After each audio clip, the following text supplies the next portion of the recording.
à la tendance lourde, longue du pays, qui est certainement beaucoup mieux représentée effectivement par l'Église orthodoxe, comme me le disait le deuxième numéro 2 du Parti communiste, Podberioskine.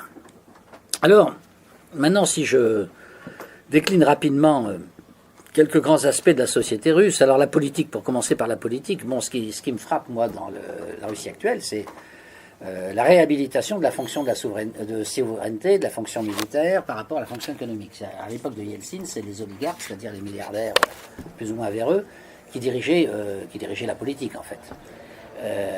L'arrivée de Poutine, ça a été l'inversion, c'est-à-dire ils ont été mis au pas. Ils sont toujours là. Enfin, une partie sont partis, d'ailleurs, ils sont partis, ils ont été exilés. Certains sont morts dans des conditions, d'ailleurs, plus ou moins bizarres, comme par exemple Berezovsky, qu'on a retrouvé pendu dans sa baignoire. Alors évidemment, tout de suite, vous avez la thèse, qui est d'ailleurs celle de Gérard de Villiers, qui consiste à dire sans aucune preuve, c'est Poutine qui l'a fait assassiner, bon.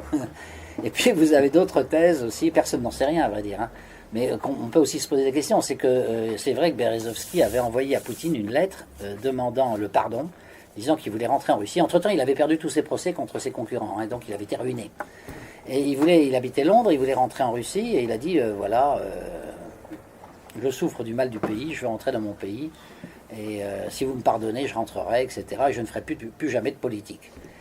Et bon, cette lettre, on l'a, elle a été montrée d'ailleurs au Kremlin par le porte-parole du président Poutine, et moi je crois que c'est une des raisons de son suicide, disons, c'est qu'en réalité il travaillait depuis des années et des années avec les services de l'intelligence service, les services secrets britanniques, et quand ils se sont dit, avec tous les secrets qu'il connaît, Berezovsky va aller voir Poutine, il va révéler à Poutine tous nos secrets. On ne peut pas laisser faire ça, donc il faut le flinguer, quoi, et essayer de faire croire, évidemment, que c'est suicidé. Donc, à mon avis, moi, mon sentiment, c'est que... Parce qu'il y a un vieil adage, vous savez, j'ai beaucoup travaillé dans la police, hein, parce que je suis du ministère de l'Intérieur, au départ. Il y a un vieil adage policier qui dit toujours « cherche à qui le crime profite ». Bon, assassiner ce pauvre Berezovsky, si je puis dire pauvre, parce qu'entre-temps, il avait perdu tous ses procès, il avait perdu toute sa fortune, il représentait strictement plus rien. L'intérêt pour Poutine d'assassiner Berezovsky, un Berezovsky écrasé, écrabouillé par la situation économique dans laquelle il se trouvait. Ça n'a aucun intérêt, évidemment. Mais par contre, pour les services secrets anglais, oui, se débarrasser d'un type qui est un témoin extrêmement gênant, là, je vois vraiment l'intérêt, voilà. Mais cela dit, c'est une intuition, hein, mais enfin, qui repose quand même sur quelque chose. Mais c'est une intuition, j'ai pas de révélation à vous faire ce soir là-dessus. J'ai pas de document, je veux dire. Alors, Poutine, c'est l'homme qui a rétabli la suprématie du pouvoir politique sur le pouvoir économique. Alors, tout de suite, il y a une question, évidemment, qui se pose. C'est quelle est la nature du régime? Est-ce que c'est une démocratie? Est-ce que c'est une dictature? Bon, alors vous avez beaucoup de gens qui disent que c'est une dictature épouvantable, totalitaire, tyrannique, etc. Alors moi, j'observe d'abord une première chose, c'est que il suffit d'aller en Russie, d'ailleurs souvent, vous voyez très bien que les gens parlent librement, hein. Moi, je donne des cours à l'université Yaroslav Le Sage à Novgorod, Veliki Novgorod. Je donne des cours à l'université d'État de Moscou, l'université orthodoxe de Moscou. J'ai jamais reçu la moindre directive. Je fais des cours de sciences politiques, il faut dire, hein, donc c'est sensible en principe. J'ai jamais reçu de directive me disant ne dites pas ça, faites ça, etc. Alors qu'en France, j'en ai reçu. En France, j'ai voulu faire des cours sur la démocratie directe, et brusquement, quand on a appris la nature de mes cours, Sciences Po a refusé de me réintégrer. Donc j'avais été à l'origine enseignant, mais je suis parti. Je n'ai pas pu revenir parce que mes idées ne plaisaient pas. Bon, donc j'ai connu des phénomènes de genre dans l'université française, mais jamais dans l'université russe jusqu'à présent, en tout cas. Donc vous allez dans les hôtels, vous voyez plein de journaux qui critiquent Poutine. Bon, enfin, à l'époque soviétique, c'était impossible, effectivement, mais aujourd'hui, c'est possible. Donc déjà, cette première impression, je dirais presque touristique, fait que vous vous dites, c'est quand même pas une dictature, c'est pas la Corée du Nord, quoi, hein, ça c'est quand même clair. Bon. Ensuite, vous regardez les sondages. Alors les sondages, pas des sondages maison fabriqués, bien sûr, pour les besoins de la cause, mais les Occidentaux ont une liberté totale de faire des sondages en Russie. Il y a des grands instituts pour ça, hein, comme nous, on a l'IFOP, la Sofres, etc. Ben là, il y a l'EVADA, etc. Et tous ces instituts de sondage, la presse occidentale l'avoue tout bonnement en disant bah oui, c'est vrai, il a plus de 80% de la population qui est derrière lui. Bon. C'est-à-dire exactement, c'est le miroir inverse de François Hollande, puisque Hollande a à peine 20% de gens qui le soutiennent. Bon. Alors maintenant, qu'est-ce que c'est qu'une démocratie? Bon, est-ce qu'on est vraiment en démocratie lorsque le président est exécré par 80% de la population? Juridiquement, oui, on est quand même en démocratie, mais enfin, on peut quand même se poser des questions. La Russie, c'est le contraire. Bon, on peut se demander pourquoi le peuple russe soutient à ce point Poutine. Bon, il le soutient parce qu'il y a des résultats, parce que c'est pas uniquement parce qu'il a réannexé la Crimée, c'est aussi parce qu'il y a des résultats économiques, par exemple. Niveau de vie, qu'est-ce que vous voulez, il a quadruplé depuis l'an 2000, depuis que Poutine est au pouvoir. Bon, mais les chiffres sont là, on ne peut pas les contester. Donc, simplement, les chiffres, c'est toujours pareil. On peut les faire parler selon la façon selon les indices qu'on choisit. Je prends juste un exemple pour vous montrer comment on peut falsifier la réalité, très facilement d'ailleurs, en donnant l'impression de ne pas la falsifier. Je prends une seule notion, je ne veux pas entrer trop dans la technique, je suis économiste de formation, donc je pourrais entrer beaucoup dans la technique, mais je ne veux pas vous embêter avec ça. Le produit intérieur brut, bon, c'est censé représenter la richesse créée chaque année par l'économie, pour chaque pays. Produit intérieur brut, il y a deux façons de le calculer. Il y a ce qu'on appelle le produit intérieur brut en valeur nominale, c'est en fonction de la valeur de la monnaie. Si vous appliquez ce critère à la Russie, évidemment, la Russie, son produit intérieur brut a beaucoup reculé depuis 2 ans, et les performances ne sont pas si bonnes que ça, parce que le rouble s'est complètement effondré. Donc si c'est en valeur nominale, évidemment, c'est autant de richesse en moins. Et puis vous avez une autre façon de le calculer, qui est notamment appréciée par la Banque mondiale, qui est ce qu'on appelle PPA, c'est-à-dire en parité de pouvoir d'achat, c'est-à-dire on ne tient pas compte du phénomène monétaire, et on essaye de voir quelle est la création de richesse dans l'année, sans tenir compte de la dégradation de la monnaie ou de la surévaluation de la monnaie. Bon, pour essayer d'effacer le voile monétaire et d'essayer de voir l'économie réelle. Et là, on s'aperçoit que l'économie russe se porte très très bien, puisque, bon, c'est vrai que depuis 2 ans, il y a eu une stabilisation, disons, de la croissance, elle s'est arrêtée, même peut-être reculée légèrement, mais pas beaucoup en parité de pouvoir d'achat. Mais ce qui est quand même très frappant, et vous avez ce chiffre sur Internet, d'ailleurs vous pouvez le retrouver, il y a 2 courbes, notamment sur Internet en russe, je ne sais pas si ça existe en version anglaise ou française, mais vous avez 2 courbes qui montrent l'évolution du produit intérieur brut de l'Allemagne et de la Russie depuis 20 ans. Et vous apercevez que la Russie était très en retard sur l'Allemagne, et depuis 2014, c'est ça, en 2014, pour la première fois, le produit intérieur brut russe a doublé le produit intérieur brut allemand. Alors je suis désolé, mais enfin, le produit intérieur brut allemand, c'est pas rien. L'économie allemande, c'est pas rien. Donc si l'économie russe est légèrement au-dessus de l'économie allemande, ça veut dire que c'est pas n'importe quoi, c'est pas uniquement des ventes de pétrole. D'ailleurs, les Russes vendent des centrales nucléaires dans le monde entier, ils vendent leur technologie. La station orbitale qui tourne autour de la Terre, le seul moyen maintenant d'y accéder pour des êtres humains, c'est d'utiliser un Soyouz, parce que les Américains ont renoncé à fabriquer des fusées du même type. Donc on dépend entièrement maintenant du matériel spatial russe. Et dans bien des domaines, alors tout récemment, les Occidentaux, l'état-major de l'OTAN notamment, s'est beaucoup ému en voyant les performances des avions et des fusées russes dans la guerre de Syrie, puisqu'on a vu des fusées partir de la mer Caspienne et arriver avec une précision parfaite pratiquement sur les cibles syriennes qui étaient recherchées. Il y a eu d'autres phénomènes qui ont beaucoup inquiété l'état-major de l'OTAN, notamment l'histoire du bateau, je ne sais plus son nom maintenant. C'est le Theodore Roosevelt en mer Noire, hein, c'est ça, oui. Donc un bateau assez important qui était en mer Noire et voit un avion arriver. Et là, le commandant s'étonne en disant mais cet avion, il aurait dû nous être indiqué depuis très longtemps. C'est un avion russe, comment ça se fait? Et ils regardent dans leurs appareils électroniques, plus rien ne fonctionnait. Plus rien ne fonctionnait, les radars ne fonctionnaient plus, etc. L'avion avait été en mesure de détruire tout le fonctionnement du système électronique du bateau américain. Et on s'est rendu compte qu'en matière de guerre électronique, les Russes avaient pris une avance tout à fait considérable. Et je crois que c'est un général d'ailleurs de l'armée russe qui a dit un jour en plaisantant, en disant, vous savez, on dit tout le temps qu'on fait la guerre à l'Ukraine, mais c'est une plaisanterie extraordinaire, parce que si on fait vraiment la guerre à l'Ukraine, on peut vous dire une chose, hein, en quelques heures, il n'y a plus d'armée ukrainienne. Pour une raison très simple, c'est qu'il n'y a plus de radio, il n'y a plus d'électronique. Avec notre système de guerre électronique, on a les moyens d'arrêter tous les ordres qui viennent des commandements sur les chars d'assaut. Les chars d'assaut n'ont plus personne pour leur donner des ordres. Et pratiquement, ils sont complètement paralysés. Donc, or, ce n'est pas le cas. L'armée ukrainienne n'est pas du tout dans ce cas-là, ce qui prouve bien qu'on ne fait pas la guerre. Non, enfin, ceci pour dire, mais il y a d'autres exemples. Hein. Moi, j'ai découvert au fil de mes voyages en Russie, parce que maintenant, j'y vais quand même souvent, pratiquement tous les mois. Il y a plein de choses dont en Occident on n'en parle jamais, mais qui sont des découvertes russes. Bon, il y a un truc que tout le monde connaît sûrement ici, c'est l'antivirus. On a tous ça sur nos ordinateurs, Kaspersky, quand on dit ça à l'anglaise, n'est-ce pas? En fait, c'est un brevet russe. Bon, c'est les Russes qui ont le meilleur système, enfin, qui ont les brevets les plus importants, et qui ont le plus vendu, en tout cas, leurs brevets dans le monde pour la lutte contre les virus informatiques. Autre exemple, Google. Tout le monde connaît Google. Bon, les Russes avaient Yandex 2 ou 3 ans avant Google. Bon. Nous, on a le GPS, ils ont GLONASS. Enfin, je veux dire, même dans les technologies de pointe, dans des domaines extrêmement variés, les Russes sont extrêmement développés. Bon. Donc, dire que c'est une économie sous-développée, je crois que ça fait partie aussi des choses idiotes. Alors, moi, je pense que l'économie russe est une économie très développée. Il suffit d'ailleurs d'aller dans le pays pour voir. Moi, je vois bien. Je donne des cours à l'université de Novgorod. Bon, je suis souvent invité à dîner le soir par d'autres professeurs, qui sont des Russes, bien sûr. Qu'est-ce que je vois? Je vois que ces professeurs d'université, ils ont une villa aux environs de Novgorod, souvent assez belle. Ils ont un appartement dans Novgorod et ils ont 3-4 voitures pour faire la liaison entre les deux. Ben, c'est quand même un niveau de vie qui n'est pas si mal que ça. Vous me direz, c'est des profs d'université. Oui, je ne suis pas sûr qu'un professeur d'université français ait toujours 4 voitures, une villa et un appartement. Pas certain. Hein.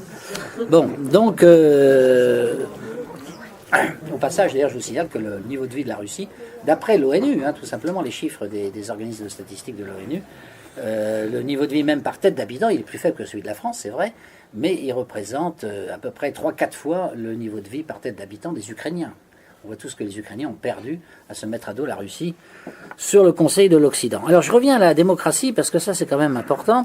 La démocratie, d'après notre Constitution, article 3 de la Constitution, c'est le gouvernement du peuple, par le peuple, pour le peuple. Alors ça veut dire le gouvernement du peuple, par le peuple, ça veut dire que les gens qui gouvernent, ce sont des élus, ou alors que les décisions sont prises par référendum. Bon, vous savez comme moi que si on met à part la Suisse, la plupart des pays occidentaux sont des pays où il y a très peu de référendums.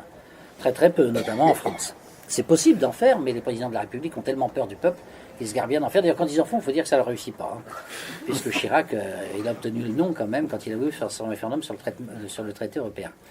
Donc, le référendum, il n'y en a pratiquement pas. Et quant aux élus, alors moi j'ai été député quand même pas mal d'années, je peux vous raconter que c'est une farce absolument gigantesque. Le député n'a strictement aucun pouvoir. Mais strictement. Et j'étais en plus député dans la majorité et député dans l'opposition. Donc quand vous êtes dans l'opposition, vous n'avez pas de pouvoir, mais ça c'est normal, je dirais, parce que vous êtes dans l'opposition, dans la minorité. Mais quand vous êtes dans la majorité, vous n'avez pas de pouvoir non plus, parce que vous recevez des ordres par téléphone du gouvernement qui vous dit vous allez voter ça. Mais jusque dans les plus petits détails. Vous allez voter l'amendement 5 et l'amendement 6, et vous allez voter contre l'amendement 7. Et si vous ne le faites pas, gare à vous. Alors gare à vous, ça veut dire quoi? Ça veut dire que vous êtes indiscipliné, que la prochaine élection, on vous retirera l'investiture du parti. Si vous n'avez plus l'étiquette du parti, les gens ne voteront plus pour vous et vous êtes battu. Et ça, je connais même des cas concrets où c'est arrivé. Je vois mon collègue Vanès, Christian Vanès, qui a été sans doute imprudent. Mais Christian Vanès était député de Roubaix avec une situation très solide, pas député pendant une vingtaine d'années. Il pensait qu'il était imbattable sans doute. Et Christian Vanès un jour répond à la télévision et il dit, il a cette phrase, parce qu'il a agrégé de philosophie, hein. Ça lui a échappé, et il dit, vous savez, vous me demandez mon avis sur l'homosexualité, moi je vais dire une chose, l'homosexualité est inférieure moralement à l'hétérosexualité. Comment vous dites ça, inférieur? Il dit, bah oui, mais j'applique tout simplement le critère de Kant, puisque pour Kant, ce qui est moral, c'est ce qui est universalisable. Par exemple, le meurtre n'est pas universalisable. Si tout le monde tue tout le monde, il n'y a plus d'humanité. Donc on voit bien que c'est pas moral, puisque c'est pas universalisable. Par contre, le fait de respecter la vie d'autrui, ça c'est universalisable. Si tout le monde le respecte, bah, la société continue à fonctionner. C'est pareil pour le vol, c'est pareil pour beaucoup de choses.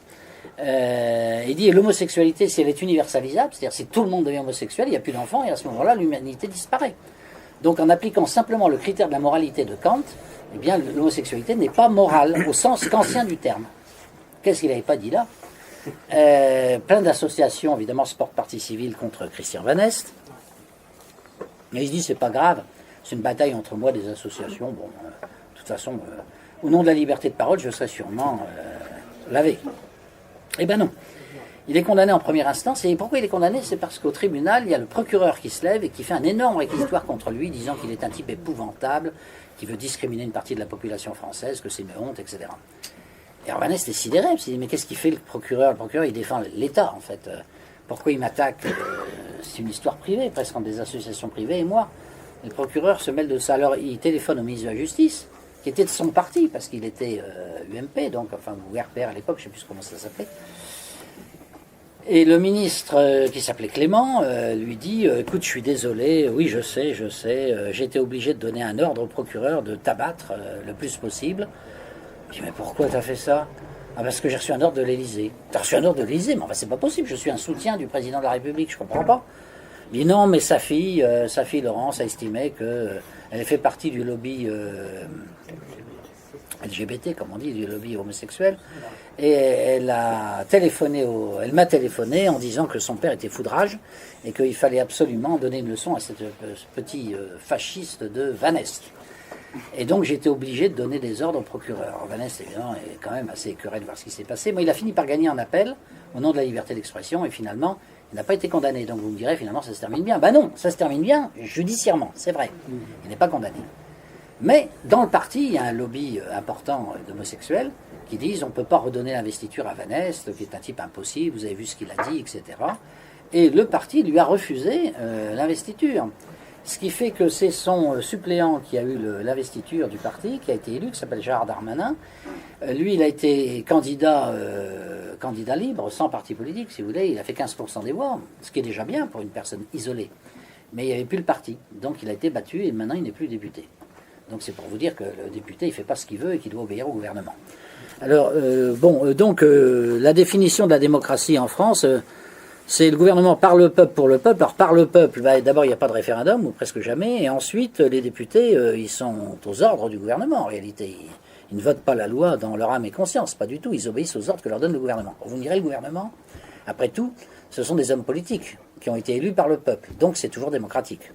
Alors ça c'est la théorie, mais en pratique, quand vous êtes député comme je l'ai été, vous voyez très bien que c'est pas comme ça que ça marche. C'est les hauts fonctionnaires qui décident de tout. Moi j'étais les deux, alors je sais très bien, quand j'étais député j'avais aucun pouvoir, quand j'étais à l'inspection générale, je rédigeais des textes de loi qui étaient reprises par le Conseil des ministres, comme la loi par exemple qui a été faite pour créer un organisme de déontologie pour les sociétés de sécurité privée. Bon, cette loi c'est moi qui l'ai rédigée de A à Z. Et le Conseil des ministres l'a accepté, la majorité l'a accepté. Et puis voilà, mais c'est en tant que haut fonctionnaire que j'ai réussi à faire passer cette loi. Mais quand j'étais député, j'ai jamais réussi à faire passer une loi quelconque. Donc c'est les hauts fonctionnaires en fait qui dirigent. C'est un mensonge total de dire que c'est les élus. Les fonctionnaires, d'abord, ils ont l'avantage de la permanence, ils sont là depuis tout le temps, si je puis dire. Alors que les élus, ils sont là, ils viennent, selon qu'ils sont battus ou non. Ensuite, ils ont une qualification technique juridique qui est plus forte que celle des députés, la plupart du temps. Ou alors ils sont eux-mêmes énarques. Mais quand ils sont énarques, à ce moment-là, ils sont des deux côtés de la barrière. Alors évidemment. D'ailleurs, je vais vous raconter aussi une petite anecdote là, qui n'est pas sur la Russie, mais qui vous montre comment fonctionne le système occidental, quand même, pour comparer avec la Russie. Parce qu'on dit la France est une démocratie, la Russie est une dictature. Donc il faut parler des deux, évidemment. Je prends juste un exemple. C'est Juppé qui m'invite à déjeuner avec une dizaine de députés pour parler de la réforme fiscale. Et il dit voilà, j'ai convoqué une dizaine de députés parce que vous avez sûrement des idées sur les réformes fiscales qu'on peut faire en France. Parce que vous rencontrez beaucoup de gens, etc. Donc on va faire le tour de la table, chacun va sortir les réformes possibles que vous souhaitez. Et puis j'ai mon conseiller fiscal à côté, l'inspecteur des finances là, qui est là, et qui va noter tout ça. Et on choisira 2-3 réformes qu'on fera cette année. Très bien, alors tout le monde est très content. On fait le tour de table, 40 propositions. Alors j'ai pu dire, c'est beaucoup plus que ce que je croyais. Alors cher ami, dit-il à son conseiller, vous allez bien choisir 3 propositions sur 40, non dites-moi les 3 propositions qu'on pourrait mettre en place cette année. Je suis désolé, monsieur le ministre, dit le conseiller, non, on ne peut pas. Comment on ne peut pas? Aucune des 40 propositions de messieurs les députés ne peuvent être retenues. Ah bon? Mais pourquoi? Parce que nous avons une doctrine à la Direction générale des impôts, il n'est pas question de toucher à cette doctrine.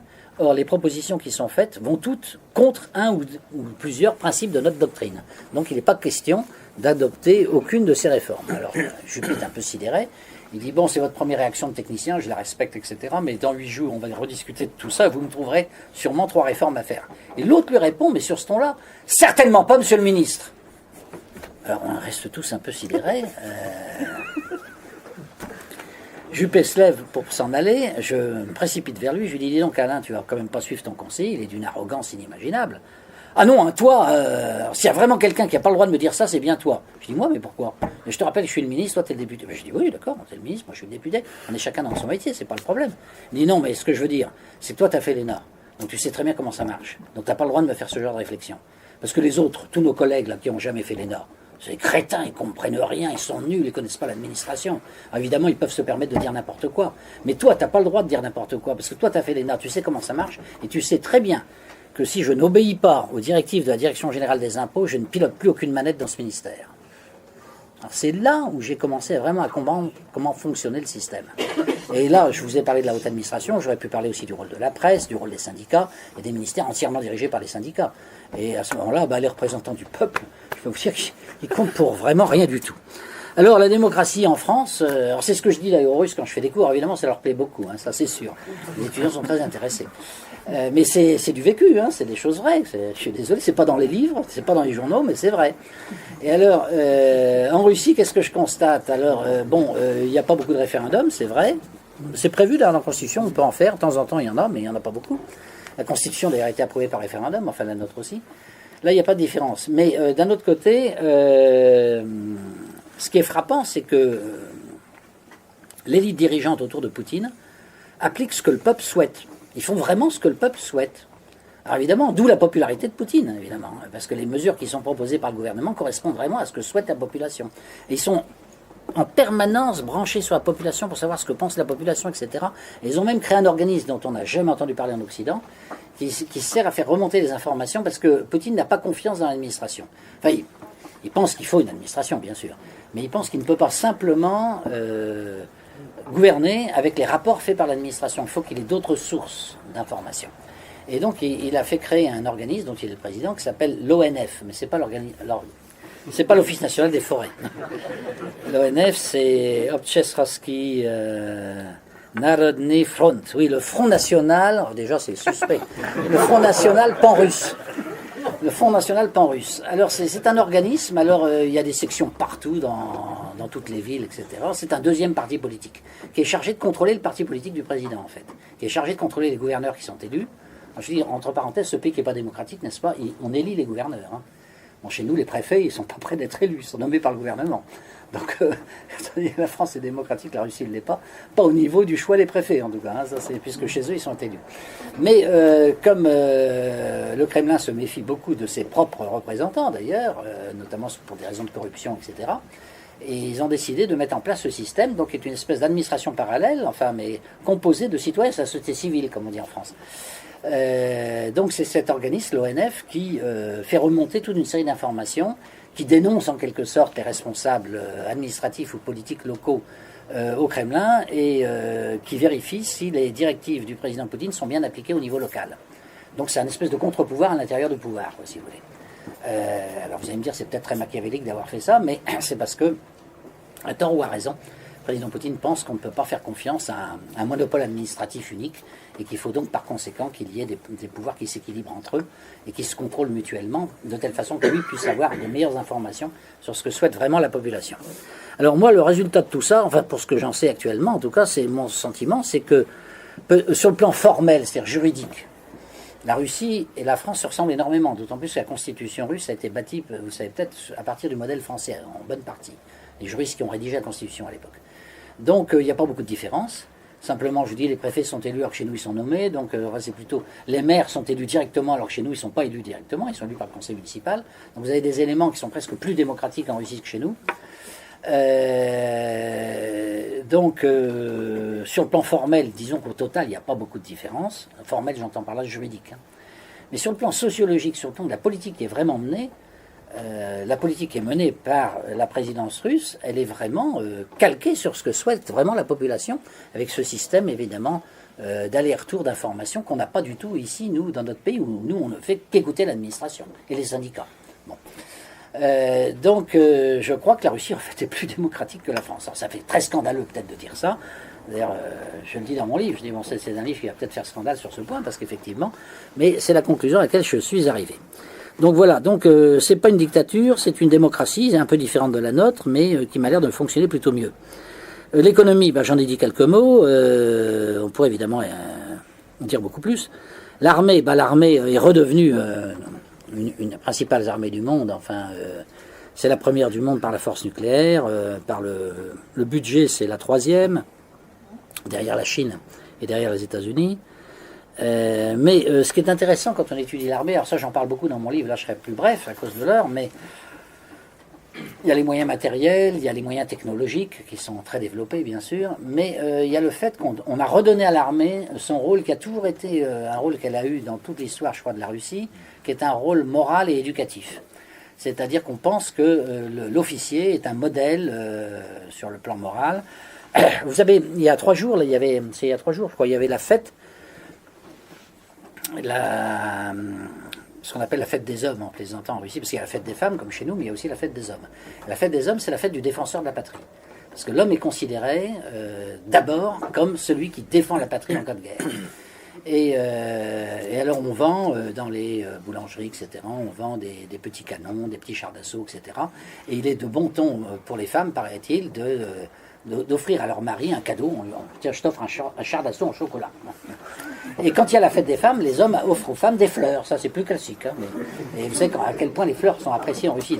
Ils vendent énormément de fleurs par rapport à nous. Donc, il y a cette idée que l'armée, c'est quelque chose qui doit former les gens sur le plan moral, en quelque sorte, et pas uniquement sur le plan technique. On a recréé des écoles de Cosaques, ça c'était une volonté de Poutine. Il y a eu des interviews assez amusantes, d'ailleurs, qui sont parues dans Le Monde, où il y a un journaliste qui arrive dans une école de Cosaques, il y a partout marqué honneur et patrie, valeur et discipline, enfin ce genre de valeurs. Bon, là, je cite la devise de la marine française, mais enfin, c'est la même chose en Russie. Et alors, la journaliste va d'étonnement en étonnement, elle voit que les enfants ils se lèvent au son du clairon, qu'ils ont des uniformes, qu'ils saluent le drapeau tous les matins. Et alors, à un moment, elle demande à un petit garçon qui a une quinzaine d'années, alors quel métier tu veux faire plus tard? Parce qu'une partie de ces enfants vont aller dans l'armée, mais d'autres pas du tout, ils vont aller dans le secteur privé. Si je veux. Et le petit garçon lui dit, moi plus tard, je sais ce que je veux être, je serai patriote. Et il donne ça comme son métier futur. Bon, donc c'est une ambiance évidemment assez différente de la nôtre, de ce point de vue-là, où l'armée donc joue un rôle important. Je vais venir maintenant d'ailleurs au rôle de l'Église aussi. L'armée joue un rôle important, l'Église aussi. Et je pense à l'Église, pourquoi? C'est parce que l'Église, on construit les églises dans les casernes. Bon, chez nous, c'est plutôt le contraire. Je connaissais une église qui était dans une caserne, c'était à Rocancourt, il y avait le grand quartier général de l'OTAN, et les Américains avaient installé une église au milieu de la caserne. Et quand les Américains sont partis, parce que De Gaulle leur a demandé de partir en Belgique, il y a déjà des années, quand on a quitté l'OTAN à l'époque, enfin l'organisation intégrée, cette caserne a été donnée à l'armée française. La première chose qu'a fait l'armée française, ça a été d'abattre l'église. De l'abattre. Ça aurait pu la désaffecter. Non, non, non, non, le bâtiment a été détruit. Voilà. Alors en Russie, c'est le contraire, évidemment. On construit des... Moi, une fois, mais c'était déjà à l'époque Yeltsin, donc ça date pas de Poutine.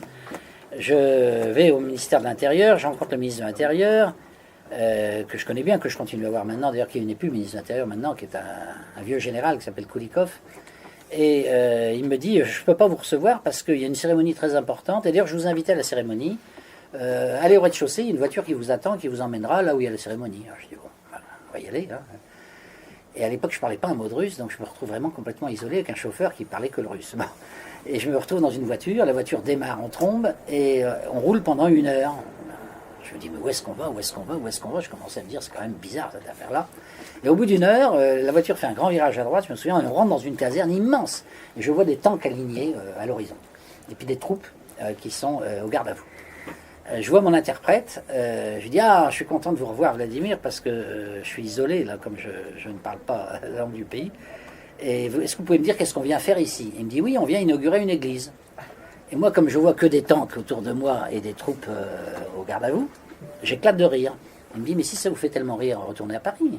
Vous n'êtes pas obligé de rester. Alors je dis, vous n'allez pas vous vexer. J'ai rigolé, c'est parce que j'ai pas vu d'église. Il me dit, allez là-bas. Alors, il me montre l'horizon, et effectivement, il y avait un soleil extraordinaire. Et on voyait les toits en or, les bulbes dorés qui scintillaient au soleil. Il y avait une église au loin. Et là-dessus arrive une voiture avec le patriarche, qui était Alexis à l'époque, et le ministre de l'Intérieur, Kulikov. Et tous les deux sortent de la voiture, prennent la tête d'un défilé. Il y a tout un défilé militaire et ecclésiastique qui va vers l'église pour inaugurer l'église. On me demande de les accompagner, donc je les accompagne. Messe orthodoxe debout, alors j'avais pas pu rentrer dans l'église parce qu'elle était trop petite, vu la foule qu'il y avait. Et donc je suis debout pendant l'office. Et il y a un grand général qui s'approche de moi et qui me dit, vous êtes le député Blot? Je dis, oui, oui. Je me présente à vous, général Kalachnikov. Je dis, c'est pas possible. Mais non, c'est pas moi. C'était mon oncle. C'était mon oncle. Je viens vous donner un message de la part du ministre de l'Intérieur. Il y aura un déjeuner auquel vous êtes conviés tout à l'heure. Mais alors, il faut que vous me suiviez systématiquement. Attachez-vous à mes pas. Parce qu'il y aura un barrage de police à un moment. Tout le monde ne pourra pas entrer. Et si vous êtes barré à ce moment-là, on ne se retrouvera plus jamais. Alors, donc, je reste bien derrière lui. Après la messe, et on va donc déjeuner. Et là, je me retrouve dans une pièce, on m'a enlevé mon appareil photo, ce que j'ai toujours regretté, mais c'était comme ça. Et il y avait une grande table en forme de fer à cheval, et au bout, il y avait le patriarche, et il y avait le ministre de l'Intérieur en uniforme de général. Et puis du côté du ministre de l'Intérieur, il n'y avait que des généraux, et de l'autre côté, il n'y avait que des métropolites, en grande tenue ecclésiastique. Et puis, en civil, tout au bout de la table, il y avait mon interprète et moi. Et puis le ministre de l'Intérieur prend la parole, s'adresse au patriarche et lui dit, voilà, je suis ministre de l'Intérieur, donc je me bats contre les criminels, contre les voyous, et vous réarmez moralement la Russie, et on a absolument besoin de l'Église, parce que la police ne peut pas tout faire, et la police ne peut pas insuffler la moralité par la répression chez les jeunes, il faut donc qu'il y ait autre chose, et c'est l'Église qui peut faire le mieux ce travail, et donc je vous remercie de tout le travail que fait l'Église russe pour redonner une conscience morale à la jeunesse et au peuple russe, et à ce titre je vous décore de l'ordre de, je ne sais plus ce que c'était, mais enfin une décoration. À la suite de ça, le patriarche se tourne vers le ministre de l'Intérieur et lui dit, ben vous, mon général, vous êtes ministre de l'Intérieur, vous luttez contre le crime, donc contre le péché, et à ce titre, je dois vous décorer de l'ordre de Saint-Georges, parce que vous rendez des services à la moralité et donc à la chrétienté tout entière, au service de Dieu. Alors là, je suis sidéré. Moi, je suis un député occidental qui arrive là-dedans. Je suis sidéré de ce que je vois, complètement sidéré. Officiellement, la Russie est un État laïque, comme vous savez, juridiquement. Alors je me dis, c'est quand même curieux. Et puis là-dessus, mon interprète me dit, mais attention, attention, le patriarche s'adresse à vous. Et effectivement, le patriarche dit, ben voilà, je sais qu'il y a là un député français et j'aimerais savoir ce qu'il pense de ce qu'il vient de voir. Moi, j'avais rien préparé, évidemment. Alors je dis, bah écoutez, je dois vous dire que je suis très impressionné parce que cette coopération entre le ministère de l'Intérieur et l'Église est une chose, évidemment, qui m'est totalement inconnue en France. Et je trouve ça extrêmement, à la fois, sans doute très efficace et puis très émouvant. Et j'apprécie beaucoup d'avoir vu ce que j'ai vu. À ce moment-là, il y a le patriarche qui répond, « Eh bien, c'est la première fois que j'entends un occidental dire quelque chose de sensé. » Et après, il m'a invité à un rendez-vous, d'ailleurs, dans son bureau, où il m'a donné une sorte de diplôme. Bon. Alors, donc ça vous donne une petite idée, c'est une introduction, disons, au rôle de l'Église dans la Russie. Alors, ce rôle, l'Église coopère beaucoup avec le gouvernement. Bon, les deux sont séparés, mais ils coopèrent beaucoup dans certains domaines, et l'Église influence, à mon avis, évidemment, le gouvernement sur certains sujets qui lui sont plus à cœur. Notamment, alors ça se retrouve dans toutes sortes de petits événements. Par exemple, un jour, le maire de Moscou, Sobyanin, est mis en demeure par les associations homosexuelles de Moscou d'organiser une grande parade, une gay parade à Moscou. Et il dit, je peux pas. Moi, personnellement, je vous laisserais bien faire ça à la rigueur, mais je peux pas, parce que d'abord, ce serait insulter l'état d'esprit du peuple de Moscou, parce que la plupart des gens ne supporteront pas de vous voir faire ça. Donc, moi, je respecte trop le peuple pour vous laisser faire votre gay parade, qui révulse trop de gens. Et puis en plus, je ne peux pas faire une peine pareille, vous comprenez, au patriarche, c'est pas possible. Allez, mais le patriarche n'a pas de pouvoir sur la municipalité de Moscou. Non, non, bien sûr, mais moi, en conscience, je ne peux pas faire de la peine au patriarche. Donc, je vous interdis de faire ça. Donc ça, c'est des choses, évidemment, très différentes de ce qu'on voit en France. Il y en a un autre exemple, tiens, c'était... le ministre de l'Intérieur m'invite à visiter une exposition de tableaux dans le ministère. Alors, je dis, vous avez une exposition de tableaux au ministère de l'Intérieur? Il me dit, oui. C'est une coutume soviétique, mais qu'on a gardée parce qu'on la trouve bonne. On demande à des policiers de faire de la peinture. Enfin, ceux qui ont envie peuvent faire de la peinture, on leur donne quelques heures sur le service. Ah bon. Puis ceux qui sont les meilleurs, enfin un examen, on leur donne des heures en plus. Et petit à petit, comme ça, on sélectionne une élite de policiers peintres qui finissent par peindre autant qu'ils font la police. Même les tout meilleurs, à la fin, à la limite, ils font plus que de la peinture. Et il y a un jury qui leur donne un prix chaque année, et c'est moi qui décerne le prix, donc sur le conseil du jury.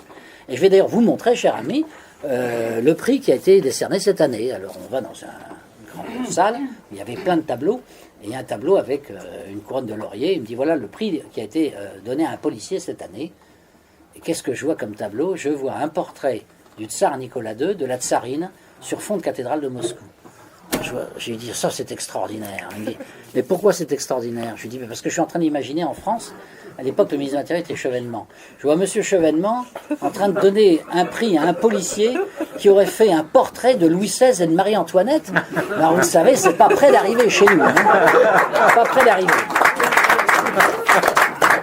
Alors c'est pour vous montrer qu'il ne faut pas tout ramener à Poutine non plus. Hein. C'est-à-dire que il y a un état d'esprit général dans ce pays, à la suite de 70 ans de communisme, qui est quand même assez différent de celui qu'on connaît ici. Et c'est pas uniquement Poutine tout seul qui décide de tout, contrairement à ce qu'on veut laisser croire. Un autre exemple, la politique familiale. Alors la politique familiale, vous savez qu'elle a très bien réussi, mais ça, peu de gens le disent, peu de journaux français le disent. Depuis 3-4 ans, maintenant, la population russe augmente, il y a plus de naissances que de morts, et la natalité est remontée d'un tiers à peu près. Le nombre des avortements depuis l'an 2000, depuis que Poutine est là, je crois, a été divisé par 5. J'ai mis la courbe dans mon livre, vous la retrouverez. Et donc il y a un très gros effort qui est fait pour la promotion de la famille et surtout des enfants, enfin la procréation des enfants. Et alors, il y a deux aspects dans cette politique familiale, un aspect financier, un aspect moral. L'aspect financier, c'est qu'on donne des subventions considérables, c'est-à-dire qu'à partir du deuxième enfant, les gens touchent à peu près l'équivalent de 7 000 euros comme prime à la naissance, donc c'est beaucoup. Et puis il y a toutes sortes d'avantages pour avoir des logements, etc.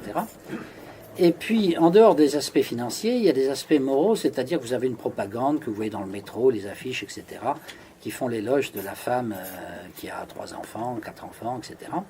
Et puis, vous avez la fête de l'amour, du mariage et de la fidélité. Alors ça, j'ai été sidéré. La première fois que j'ai été invité à ça, c'est pas en Russie, c'est ici, à Paris. C'est l'ambassadeur qui m'a invité pour que je vois ce que c'est. Il m'a dit, on n'invite pas les étrangers, mais on fait une exception pour vous. On sait que vous aimez bien le pays. Donc, venez donc à cette fête. Alors, je vais, c'était au service culturel de l'ambassade. Et là, il y avait plein de Russes qui étaient là, de couples. Et puis, il y avait sur une estrade une icône qui représentait Piotr et Févronia, qui sont les 2 saints protecteurs du mariage dans la religion orthodoxe russe. Et alors, il y a le conseil culturel qui dit, ben voilà, nous avons donc chaque année une fête de l'amour, de la fidélité du mariage, où nous remettons des diplômes et des décorations aux couples qui sont restés fidèles et qui ont eu plusieurs enfants, etc., pour les remercier de leur contribution à la pérennité de la Russie, etc. Et pourquoi vous vous étonnez peut-être de voir une icône sur la scène? C'est simplement, notre État est laïque, c'est vrai, mais il reconnaît l'importance morale de l'Église dans l'histoire de la Russie. Et donc c'est à ce titre que nous avons pensé qu'il fallait mettre cette icône sur la scène, même si notre État est juridiquement laïque. Bon, ça c'est déjà quelque chose d'assez étonnant, je veux dire, dans le contexte français. Je ne pense pas qu'il y ait des ambassades en France qui fassent des choses de ce genre. Et il y a un comité national d'ailleurs qui préside à cette fête, c'est une fête nationale, et le comité est présidé par Madame Medvedev, donc la femme du Premier ministre. Alors, bon, je vois que l'heure tourne, donc je vais être obligé de dire quelques mots pour finir. J'ai pas beaucoup parlé de la culture russe finalement, je voulais vous parler de Dostoïevski, Bulgakov, Solzhenitsyn, enfin ça, vous retrouverez ça dans le livre pour ceux qui le liront. Une chose quand même que je tiens à indiquer, d'ailleurs qui vient pas de moi, qui vient de Elchalninov, qui a été cité tout à l'heure par Frère Thierry, sur Poutine. Poutine est un homme, effectivement, qui surprend beaucoup les chefs d'État occidentaux. Bon, d'abord à cause de sa finesse de manœuvre diplomatique. Bon, avec Lavrov, il surclasse assez nettement leurs concurrents, évidemment. Mais il n'y a pas que ça. Hubert Védrine, qu'on ne peut pas soupçonner d'être un poutiniste aveugle, qui est socialiste, comme vous le savez, qui était ministre de François Mitterrand. Hubert Védrine a eu cette phrase il y a quelque temps, il n'y a pas si longtemps que ça, où il a dit, vous savez, Poutine, évidemment, il étonne beaucoup les Occidentaux parce que il a une profondeur que les autres n'ont pas. D'abord, il lit des livres, lui, ce qui n'est pas le cas des hommes politiques occidentaux. Il lit des livres, et non seulement il lit des livres, mais figurez-vous qu'il lit des livres de philosophie, et il fait même des retraites dans des monastères. Il a d'ailleurs un confesseur que je connais, moi, que je connais un petit peu, le père Tyrone, qui a fait des livres, un livre notamment sur les saints de tous les jours, qui s'est vendu à plusieurs millions d'exemplaires en Russie. C'est le confesseur du président Poutine. Bon. Et alors... donc Elchalninov, dans son livre, dit oui, il y a des choses étranges. Il reprend un petit peu ce que dit Védrine, finalement, en disant Poutine semble s'intéresser à la philosophie, à la théologie. On ne peut pas le nier a priori. Par exemple, il a fait une chose très étonnante l'année dernière. Il a distribué à tous les préfets russes et à tous les directeurs des administrations centrales 3 livres de philosophie. De l'inégalité de Berdyaev, la justification du bien de Soloviev et nos devoirs de Ivan Iline. Les 3 philosophes en question sont en même temps théologiens, ils sont orthodoxes bien sûr, ils sont patriotes et ils sont issus de l'élite de l'exil des Russes blancs au moment de la révolution soviétique, puisqu'ils ont tous été expulsés. Berdiev vivait à Clamart, comme vous savez, sans doute. Soloviev, je ne sais plus trop où d'ailleurs. Soloviev est mort avant la révolution, oui, donc il n'y a pas eu de problème. Et Ilyin, quant à lui, il s'est réfugié à Berlin, puis ensuite en Suisse, et il est mort en Suisse. Et alors, les 3 livres qui ont été choisis, alors je les ai regardés, parce que je me suis dit c'est intéressant pour savoir un peu ce que pense Poutine, parce que dans mon livre, je parle un peu aussi de la personnalité de Poutine. Et les livres, alors, le livre de Berdiev, c'est une critique extraordinairement fine de l'égalitarisme, sous toutes ses formes, et de la Révolution française d'ailleurs, forcément, à cause de ses aspects égalitaires. Et il explique que l'égalitarisme débouche, s'il est poussé jusqu'au bout, débouche sur le meurtre, sur le goulag, sur les camps de concentration, etc. Donc c'est un livre contre l'égalitarisme, disons, et contre le socialisme, de façon générale. Bon. Le livre de Soloviev, lui, c'est un peu différent. Il explique que le bien n'est pas l'utilité. Et que la grande faute morale de l'Occident, c'est de confondre l'utilité économique avec le bien moral. Et donc c'est en fait une critique de l'Occident, finalement, en expliquant que si on ramène le bien uniquement à l'utilité financière, ben à ce moment-là, effectivement, à la limite, les passeurs qui font passer des immigrés ou les proxénètes qui exploitent des prostituées, ils sont très bien puisqu'ils gagnent beaucoup d'argent. Hein. Il n'y a que l'argent qui compte, n'est-ce pas? C'est un peu ça l'Occident quand même. Il n'y a que l'argent qui compte. L'argent remplace le sens moral. Bon. Et ça, c'est la critique de Soloviev. Soloviev qui est intéressant pour les Français parce que, comme vous le savez, c'est un orthodoxe qui s'est converti au catholicisme, donc il représente l'ensemble, disons, de la communauté chrétienne. Je dirais un mot d'ailleurs de Kirill et de Pape François tout de suite. Et puis le troisième, Ivan Ilyin, c'est un livre très intéressant, sur notamment l'importance pour les Russes de se replonger dans le patriotisme comme valeur centrale pour que la société puisse fonctionner de façon valable. Et alors, oui, je disais, Soloviev, oui, à l'intersection de l'orthodoxie et du catholicisme, il y a eu cet événement extraordinaire dont vous avez entendu parler, tout récent, la rencontre du pape François et du patriarche de toute la Russie. Ils ont fait une déclaration, que vous pourrez trouver sur Internet, qui est, d'ailleurs j'aurais mise dans mon livre si ça avait lu à ce moment-là, mais là c'est trop tard. Peut-être pour la 3e édition, je l'ajouterai en annexe. Elle est très intéressante, très intéressant, c'est une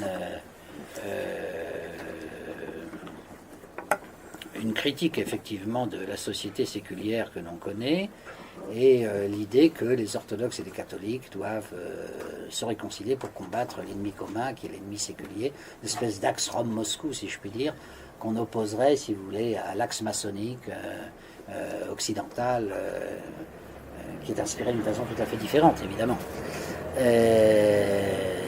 Donc, c'est un événement très important qui s'est produit, et d'après ce qu'on sait, le président Poutine lui-même a beaucoup poussé le patriarche à rencontrer le pape François, parce qu'au départ, le patriarche, paraît-il, aurait peut-être un peu hésité, parce que dans l'église orthodoxe, il y a 2 courants. Hein. Il y a un courant qui veut se rapprocher de l'église catholique, et puis mener un combat commun, si je puis dire, et puis il y a un courant aussi, peut-être plus intégriste, entre guillemets, qui ne veut pas trop se rapprocher. Bon. Cela dit, moi je me souviens, par exemple, là encore une anecdote, je me souviens d'une rencontre que j'ai eue avec le métropolite de Moscou, qui s'appelait Pityrim, qui est mort maintenant, qui avait été au goulag pendant des années, le malheureux. Et il me dit, j'aimerais beaucoup avoir des contacts avec l'église catholique, avec les occidentaux, j'en ai pas, ça me manque, vous pourriez m'organiser ça? Je dis, oh, je peux vous organiser des contacts avec l'église catholique française, oui, il devait y avoir des gens qui parlent russe, là, qui pourraient vous voir, peut-être. Oui, mais je veux pas voir n'importe quel type de catholique, il me fait. Je dis, n'importe quel type de catholique, mais il n'y en a qu'une sorte, c'est pas les protestants, il y a des églises différentes, il n'y a qu'une seule église catholique. Il me dit, oui, bien sûr, juridiquement, il n'y a qu'une seule église catholique, mais enfin... Vous voyez très bien ce que je veux dire. Je dis non, pas tellement. Il me dit, écoutez, je vais vous préciser les choses. Moi, j'ai entendu parler d'un évêque, je me suis procuré des documents en russe sur ce qu'il faisait, etc. Et il m'a l'air d'avoir vraiment une orientation qui, moi, me plaît beaucoup à titre personnel. Il s'appelle Monseigneur Lefebvre. Ouais. Alors je me suis dit, bon, c'était à l'époque où j'étais mes premiers voyages en Russie, hein, donc j'allais de surprise en surprise, comme je vous disais. Alors pour conclure, je conclurai sur la situation mondiale. La situation mondiale, c'est l'inversion des pôles entre les USA et la Russie. Frère Tyrann a dit un mot. Mon dernier chapitre, c'est là-dessus. Je dis la curiosité, c'est que finalement, moi, quand j'étais jeune, j'étais anticommuniste, j'étais pour le christianisme, j'étais pour la liberté, j'étais pour le patriotisme, et tout ça, c'était l'Amérique. dans les années 1950-60, quoi. Hein. Et puis après, je me suis rendu compte que les choses n'étaient pas simples du tout, il y avait presque une espèce d'inversion. La nouvelle Russie, elle représente toutes ces valeurs-là. Et quant aux USA, les États-Unis ont dérivé, surtout les élites. Hein, le peuple, c'est-à-dire on est en train de le voir maintenant, il y a une coupure totale maintenant entre le peuple et les élites en Amérique. Et ça commence à avoir des conséquences politiques qui s'appellent Trump ou autre chose. Mais les élites américaines se sont gauchies complètement, sous l'influence des universités et notamment des courants néo-marxistes qui ont fleuri là-bas. Des gens comme Marcuse, on disait le penseur de mai 68, Marcuse, Herbert Marcuse. Et donc l'Amérique a dérivé vers des idées, entre guillemets, gauchistes. Bon. Et la Russie, au contraire, est retournée à la tradition. Ce qui fait qu'évidemment... cette évolution est tellement importante et tellement gigantesque, disons, qu'il y a beaucoup de gens qui n'arrivent pas à suivre l'évolution et qui n'arrivent toujours pas à comprendre ce qui s'est passé. Mais il est certain que pour nous, déjà, géopolitiquement, la France a intérêt évidemment à avoir de bonnes relations avec la Russie.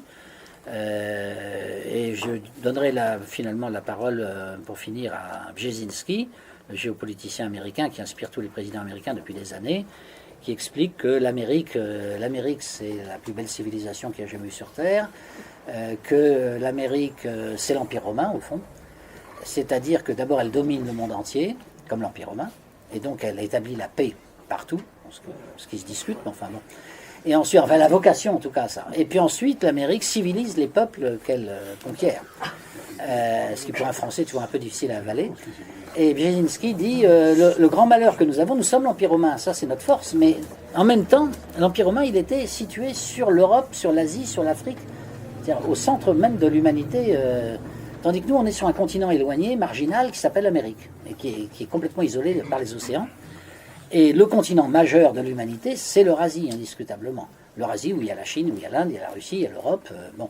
Si l'Eurasie venait à s'unifier et former une espèce de grande confédération, je ne sais pas, de grande alliance même, nous, on serait balayés, parce que si vous mettez bout à bout la puissance de la Russie, de l'Europe occidentale, de la Chine et de l'Inde, évidemment, là, c'est sûr que les États-Unis, face à ça, ils pèsent beaucoup moins lourd.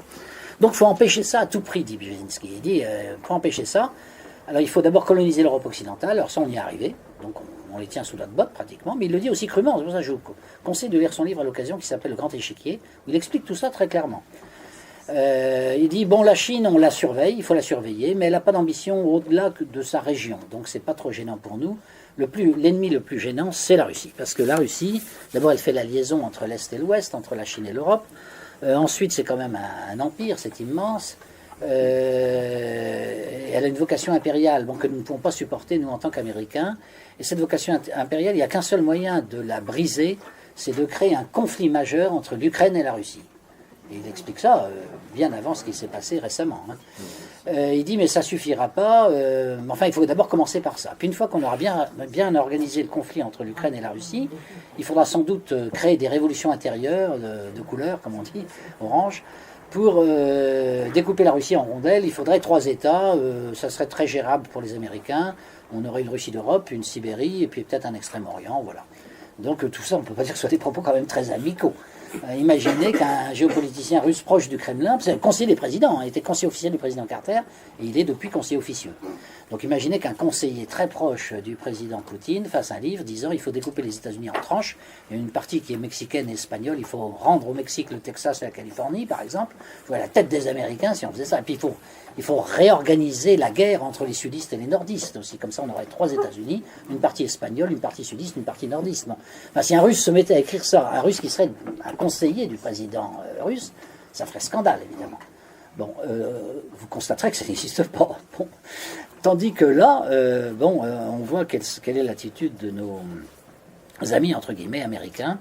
Et tout ça doit nous conduire, moi je crois, effectivement, à mieux connaître la Russie, à coopérer avec elle, et à faire ce changement de stratégico-politique qui consiste effectivement à mettre en place peu à peu, il faut faire un grand virage pour ça, une grande Europe qui irait, comme disait Poutine, de Lisbonne jusqu'à Vladivostok. Merci de votre attention.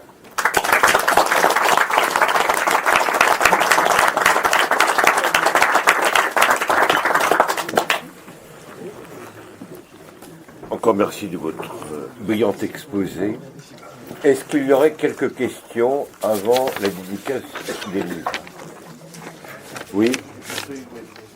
J'ai sans doute un train de retard, mais dans ma tête, le point faible de l'économie russe, c'est l'industrie. Alors où est-ce qu'on en est? Est-ce que vraiment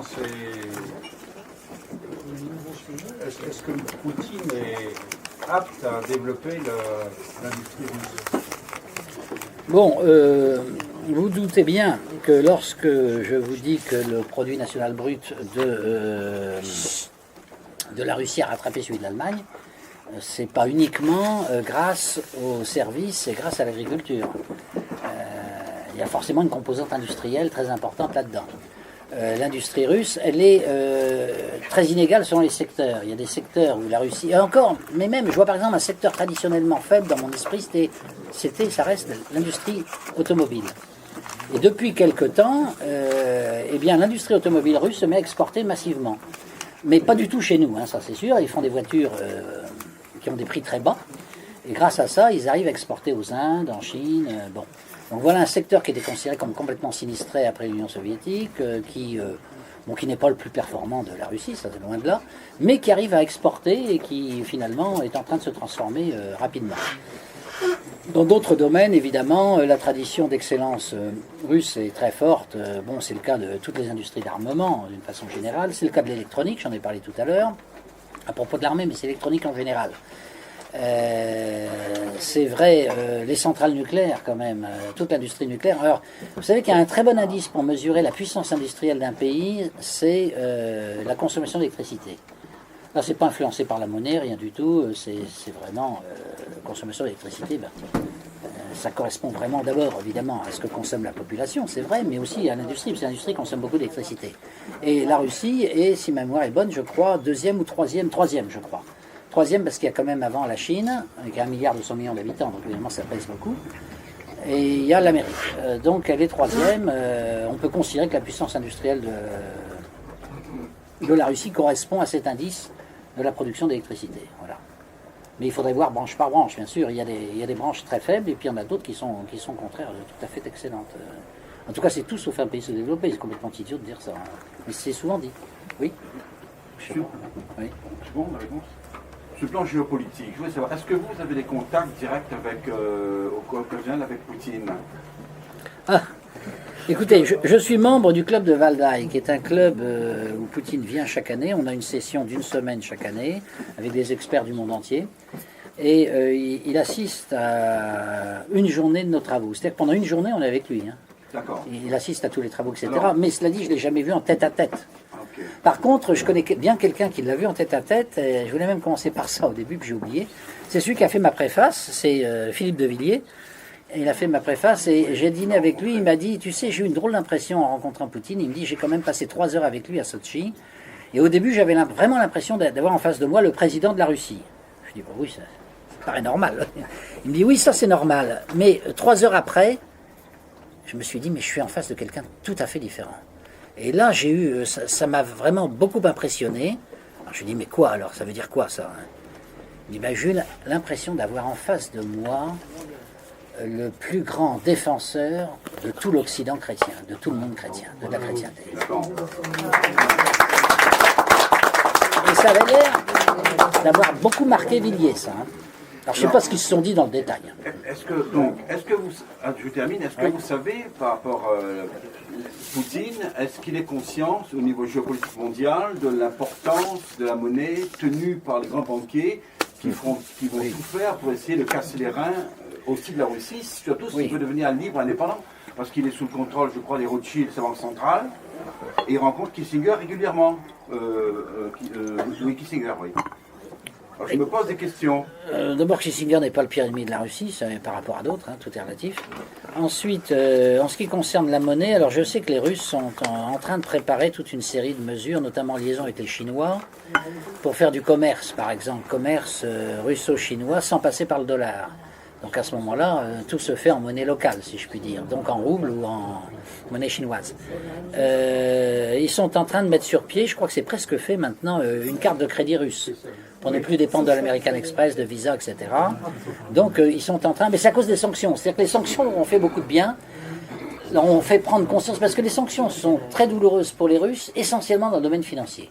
Dans les autres domaines, ça n'a pas posé beaucoup de problèmes, ça a plutôt posé des problèmes à nous, l'agriculture par exemple, puisqu'ils ont fait des contre-sanctions évidemment. Donc finalement, ils n'en souffrent pas tellement, sauf dans le domaine financier, parce que là effectivement, il y a plein d'emprunts qui ne peuvent pas se faire, plein d'opérations financières qui ne peuvent pas se faire, et ils ont eu conscience qu'il fallait qu'ils aient un système financier différent. Et alors, ils essaient de bâtir quelque chose qui leur soit propre, donc avec leur fameuse carte de crédit par exemple, et aussi de bâtir un système monétaire, je dirais, alternatif avec les BRICS, avec les autres pays qui ne sont pas dépendants des États-Unis, qui veulent aussi prendre leur indépendance, notamment les Chinois et l'Inde. Ça fait la quatrième, laisse parler des autres. Mais c'est en train de se faire, ça se fait, ça se fait pas du jour au des lendemain. achats qui ont été conclus en RMB, justement.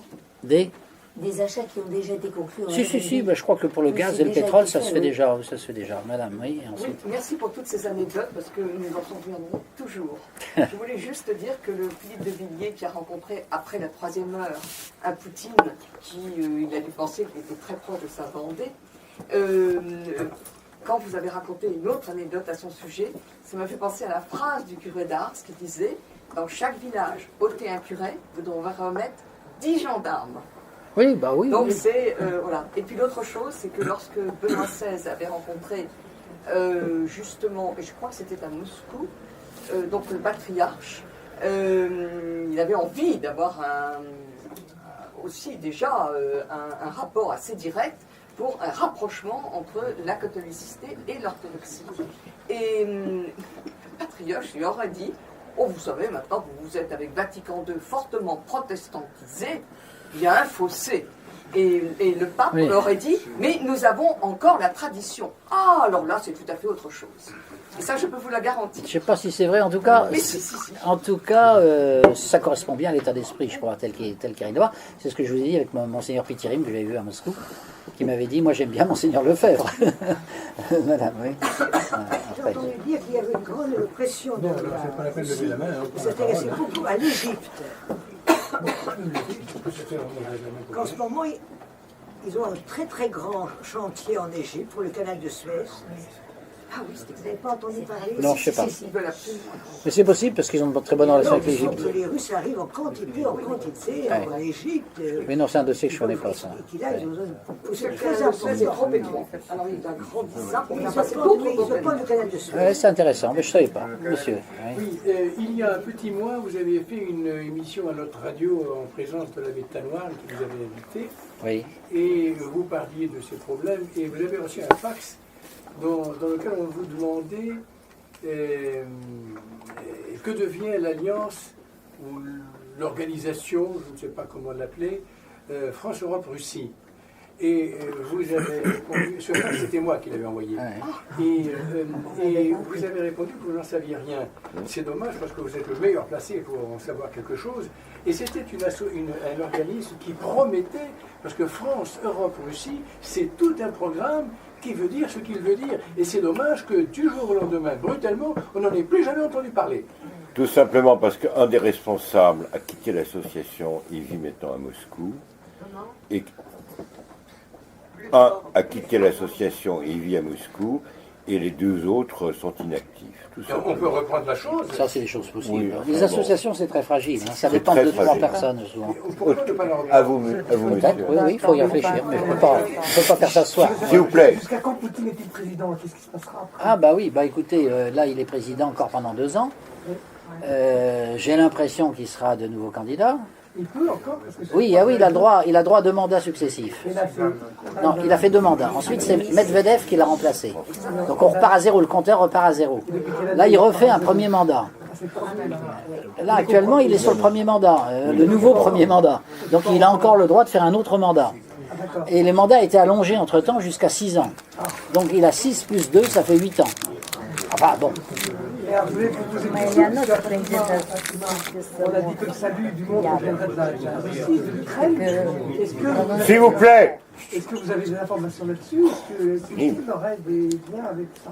Avec quoi? À Fatima, il a été dit que le salut du monde viendrait de la Russie, de l'Ukraine, en Oui, partie. oui. Alors, est-ce qu'actuellement, avec le retour de l'orthodoxie, de tout ça, il y a quelque chose?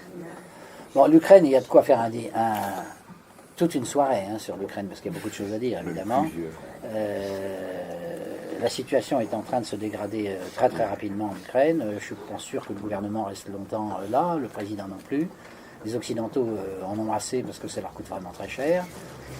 Je ne sais pas comment ça va tourner de façon très très précise, mais à mon avis, la situation actuelle ne peut pas durer éternellement. Parce qu'elle se fait au détriment des Ukrainiens qui vont bientôt crever de faim, et ça continue. Enfin, l'économie ukrainienne est dans un état absolument catastrophique. Et il suffit de regarder une carte là aussi de géographie pour voir que l'Ukraine ne peut pas se passer de la Russie. Historiquement, ça peut pas. Donc un jour ou l'autre, à mon avis, il y aura des formes de rapprochement. Mais je ne sais pas quelle forme ça pourra prendre. Ça, c'est difficile à dire. Très complexe. Oui.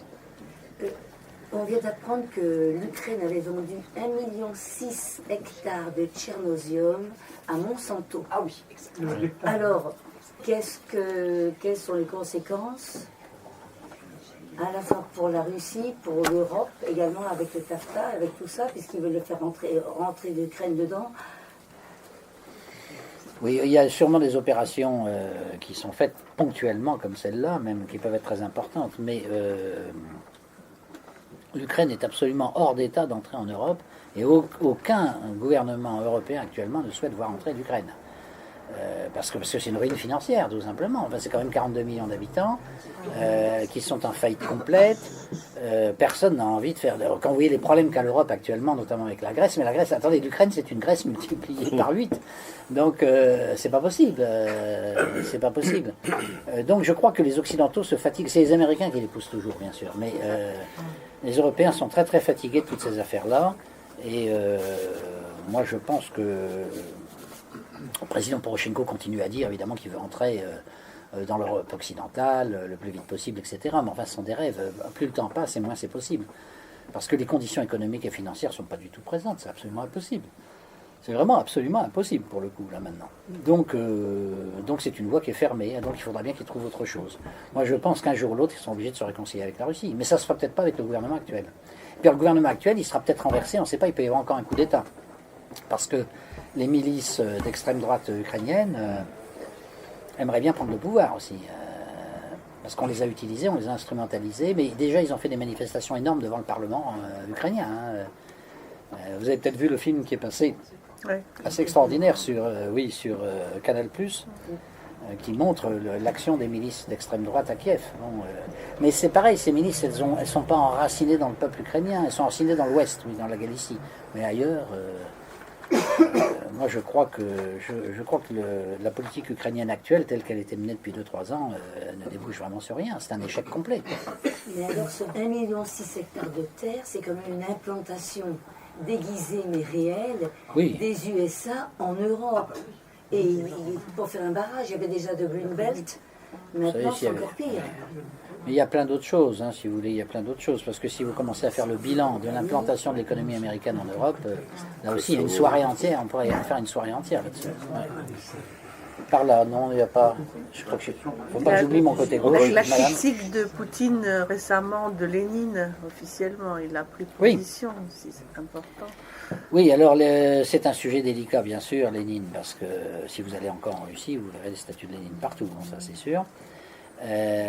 Cela dit, j'ai fait beaucoup rire le directeur d'un centre de recherche qui est très proche du Kremlin, parce que je suis rentré dans son bureau et qu'est-ce que je vois? Je vois 2 grands portraits sur le mur. Un portrait de Berdyaev, que j'ai reconnu, le philosophe Berdyaev, donc, qui est un russe blanc, et un portrait, j'ai l'impression que c'est un portrait de Lénine. Alors je lui dis, vous avez un portrait de Lénine, il a éclaté de rire. C'était pas Lénine, c'était Iline, parce que Ivan Iline, sur certaines photos, ressemble à Lénine. Oui, il a aussi une petite barre. Mais les orientations philosophiques du régime, si vous voulez, non, mais ça, c'est les 2 portraits, ça symbolisait les orientations philosophiques de Poutine, en fait. c'est-à-dire Berdyaev et Ilyin. Alors, c'est exactement le contraire de Lénine. Donc, alors maintenant, il commence à en parler de façon un peu plus publique, parce qu'il ne veut pas créer une division à l'intérieur de la société russe en brutalisant, parce qu'il y a encore des nostalgiques. Et donc, il veut procéder par... C'est un homme extrêmement prudent, et il ne veut jamais forcer l'opinion publique sur un sujet où il sent que c'est pas mûr. C'est toute la différence avec notre gouvernement actuel, qui, par exemple, sur le mariage pour tous, bon, il y avait beau y avoir des millions de gens dans la rue, ça fait rien, on continue, on passe en force. Poutine, c'est tout sauf ça. C'est pour ça qu'il n'est pas un dictateur dans ce sens-là. C'est un type qui ne passe jamais en force. Il attend de voir le mûrissement de la société, de voir ce que souhaitent les gens. C'est pour ça qu'il a été un excellent judoka et qu'il applique le judo à la politique. Sans doute, sans doute. C'est plus efficace que la boxe. Exactement. Vous savez quel était le chef d'État qui adorait le plus la boxe, mais ça ne lui a pas réussi. Hein. Mais je ne vais pas dire s'il y a des boxeurs à la scène qui le prennent pas mal, mais il y a un homme qui fait un éloge de la boxe au moins sur 10 pages dans son principal livre. Il s'appelait Adolf Hitler. Il disait que la boxe était le meilleur des sports, etc. Alors effectivement, d'une certaine façon, c'était un peu un boxeur, mais ça ne lui a pas réussi. Il vaut mieux faire du judo. À quand la consécration de la Russie au Sacré-Cœur?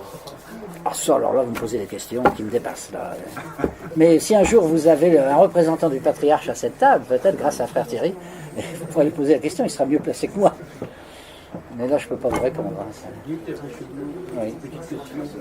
À votre avis, quelle orientation province de Donetsk et Lugansk vis-à-vis de l'Ukraine? C'est quand même des populations pro-russes. Oui. Et en fin de compte, c'est des populations qui ont été martyrisées. À mon avis, je pense que ce sera difficile qu'ils reviennent dans le giron de l'Ukraine. C'est dans les accords de Minsk. Normalement, dans les accords de Minsk, on doit leur donner une très large autonomie. Alors, qu'est-ce que c'est qu'une très large autonomie maintenant? Ça peut être beaucoup. Hein. Les représentants, par exemple, ils ne voulaient pas d'autonomie, ils voulaient une indépendance totale. Oui, mais c'est un sujet, évidemment, qui dépend de la politique internationale, malheureusement pour eux. Donc, moi, je pense que ça se ferait plutôt en deux temps. Peut-être, dans un premier temps, une très grande autonomie. Une fois que vous avez la très grande autonomie, c'est pour ça d'ailleurs que Kiev ne veut pas céder même là-dessus. Mais enfin, Kiev a quand même signé les accords de Minsk. Mais dans les accords de Minsk, ils doivent accorder l'autonomie. Une fois que vous avez l'autonomie, dans un deuxième temps, vous pouvez aller un peu plus loin. Mais ça ne va pas se faire comme ça du jour au lendemain. Parce que de toute façon, la plupart des pays ne veulent pas qu'on touche aux frontières. Parce qu'ils ont peur que ça déclenche après d'autres remises en question dans d'autres pays, etc. Donc l'attitude générale de la plupart des États, c'est de dire on ne touche pas aux frontières. Voilà. Évidemment, c'est contraire à la volonté d'un certain nombre de peuples, ça c'est sûr, à commencer par l'Ukraine de l'Est. Hein, ça, c'est surtout c'était la partie la plus industrielle, la plus riche. Oui. Mais enfin, de toute façon, ils ne reviendront pas avec un statut classique à l'intérieur de l'Ukraine. Ça, c'est pas possible. Ça, effectivement, ça me paraît impossible. Oui, ça, c'est impossible. Mais il y aura des formules. Normalement, il y aura des formules de compromis qui devront être trouvées, quoi. Est-ce qu'on pourrait imaginer que la Galicie retourne vers la Pologne, c'est-à-dire que l'Ukraine se coupe en deux? Alors il y a même eu un bruit qui a couru, mais je crois que c'était pas sérieux, mais enfin on peut tout imaginer. C'était un, je sais plus, Premier ministre polonais qui avait rencontré Lavrov, je crois qu'il lui avait dit on est prêt à vous donner la Galicie. Parce que ça intéresserait les Polonais, évidemment. Mais on revient toujours à cette question de frontières, quoi. Cela dit, quelqu'un m'a dit un jour à Moscou qu'un spécialiste des affaires étrangères russe, il m'a dit que quand Staline a annexé la Galicie, les experts du ministère des Affaires étrangères lui ont dit ne faites surtout pas ça, parce qu'on n'arrivera jamais à les assimiler et ça sera toujours une source de problèmes pour la Russie. Laissez soit une Galicie indépendante, faites un petit État galicien, ou soit vous les laissez aux Polonais, mais ne les intégrez pas dans l'Ukraine, ça n'aura que des inconvénients. Et Staline a répondu écoutez, j'ai gagné la guerre, combien de divisions il s'est dit de toute façon, je fais ce que je veux, voilà. Et puis finalement, il a annexé la Galicie. Mais je pense que les fameux experts avaient sans doute raison. Le problème est resté. Ils auraient dû faire comme les Romains, qui ont remarqué que le nord de la Grande-Bretagne n'était pas romanisable, les Pics et les Scots, et Adrien a construit son mur comme on voit encore. C'est vrai, c'est plus sage. Mais la Galicie, c'est vrai que c'est un problème en soi. Hein. Ça, c'est pour un État ukrainien qui est le prix de soi. Hein. Oui. Je vais poser deux questions, cher monsieur. L'autre fois, nous avons acheté votre livre, qui est vraiment formidable, La Russie de Poutine. Et êtes-vous au courant qu'un jour, il y a des années, Poutine a dit à Chirac, lorsqu'ils étaient assez amis, Poutine lui a dit « Un jour, vous remercierez la Russie d'avoir sauvé l'Occident chrétien de l'islamisation. » C'est possible, je ne sais pas. Je ne suis pas au courant de cette phrase, mais c'est pas impossible. Hein. Alors, deuxième question. C'est pas impossible. Le président Poutine a-t-il connaissance de votre livre? Oui. Bah, je vais vous faire une petite confidence. Après le Nouvel An, j'ai eu un coup de fil de Moscou d'un expert qui se trouve dans l'administration du Kremlin, que je connais bien, qui m'a téléphoné, qui m'a dit « J'ai une agréable mission ». Je dis « Ah bon ?» Oui, je dois vous transmettre, je dois vous dire que le président Poutine a lu votre livre, qu'il l'a beaucoup apprécié, et il m'a demandé de vous transmettre ses plus chaleureux remerciements. J'étais assis sur mon bureau, je suis resté un peu cloué, je ne m'attendais pas du tout à ça. Mais ça vient de quelqu'un qui est vraiment tout à fait, c'est un très très proche de Volodine, Volodine étant lui-même le secrétaire général adjoint de l'administration présidentielle. Hein. Donc apparemment, j'ai eu, même si c'est indirect, j'ai eu des remerciements du président Poutine. Et le livre, d'ailleurs, va être diffusé à partir du 14 mars en Russie. Alors, je vais voir comment je vais être reçu là-bas, mais d'ores et déjà, j'ai une réception qui est prévue au Kremlin. Mais on ne m'a pas dit avec Poutine, on m'a dit avec Volodine, toujours. Tome 2, vous recevez quand? Ah, tome 2. Pour l'instant, on en reste là. Je me permets de revenir oui. Sur la première question qui me tient beaucoup à cœur pour des raisons qui sont un peu longues à exposer ici. Si nous arrivions, si nous tentions de reformer ce mouvement de France-Europe-Russie qui, à mon humble avis, s'impose plus que jamais de nos jours, et vu la situation que nous connaissons, surtout que vous connaissez si admirablement, et que nous proposions comme président Poutine, de cette association France-Europe-Russie, comme président Poutine, et comme représentant en Europe, vous. Alors, qu'en pensez-vous? Qu'est-ce qu'on risque? Oui, vous avez été député européen. Il faut demander à Poutine, là. Hein. Mais c'est un sujet sur lequel on peut revenir un jour. Mais non, c'est un sujet sur lequel on peut reparler un jour, mais pas comme ça du jour au lendemain. Comment on peut faire? On peut vous contacter comment? Oh ben, vous pouvez me joindre. Hein. Frère Thierry vous donnera mon email. Merci beaucoup. Voilà. Bon, on va peut-être passer aux dédicaces. Une dernière question, peut-être. Ah oui, pardon. Et silence les autres, s'il vous plaît. Ah, des BRICS. La position des gouvernements polonais et des Polonais par rapport à la Russie depuis, disons, Jan Kaczynski. Pardon? Ça paraît un peu bizarre. La position des gouvernements polonais et des Polonais par rapport à la Russie, parce que vous avez parlé d'un Premier ministre polonais qui a discuté avec ça m'a paru étrange. Par exemple, Andrzej Duda, le président élu, a déclaré lors de sa campagne qu'il ferait confiance à ses alliés, aux armées alliées, pour protéger la Pologne, ce qui est exactement la déclaration du général Beck peu avant l'invasion de la Pologne. Oui, la Pologne, c'est un sujet évidemment diplomatiquement très délicat depuis toujours entre la Russie et la Pologne. Cela dit, il y a parfois des rapprochements qui peuvent se produire et qui peuvent surprendre. Par exemple, il y en a un, on n'en a pas beaucoup parlé, c'est il y a 2 ans maintenant, je pense. Le patriarche, toujours lui, Kirill, a rencontré le primat de l'Église catholique polonaise et ils ont signé un traité de réconciliation entre l'Église catholique et l'Église orthodoxe russe. Alors ça concerne les églises, vous me direz, ça ne concerne pas les États. Hein. Mais disant qu'il fallait mettre un point final à la querelle russo-polonaise, en tout cas au niveau des chrétiens, et qu'il fallait combattre les ennemis communs. Et alors les ennemis communs, c'était la sécularisation de la société occidentale. Bon, ça quand même, le primat de Pologne l'a signé. Bon, d'ailleurs, s'il l'a signé, je veux dire, c'est que Rome était d'accord, évidemment, parce qu'il ne peut pas faire ça tout seul. Voilà un exemple de document polono-russe au niveau des églises, c'est vrai. Mais autrement, c'est vrai que le sujet est... au départ, les positions sont évidemment très éloignées, car la Pologne est complètement intégrée dans l'OTAN. Depuis plusieurs années, elle fait partie c'est un des pays, effectivement, qui était le plus hostile à la Russie avec les pays baltes, ça c'est tout à fait certain. Mais des choses ne sont jamais éternelles. Hein. Après tout, vous savez, la France et l'Allemagne ont été les ennemis pendant des années. Bon, là, ce n'est pas des ennemis aujourd'hui, en tout cas, même si tout n'est pas parfait.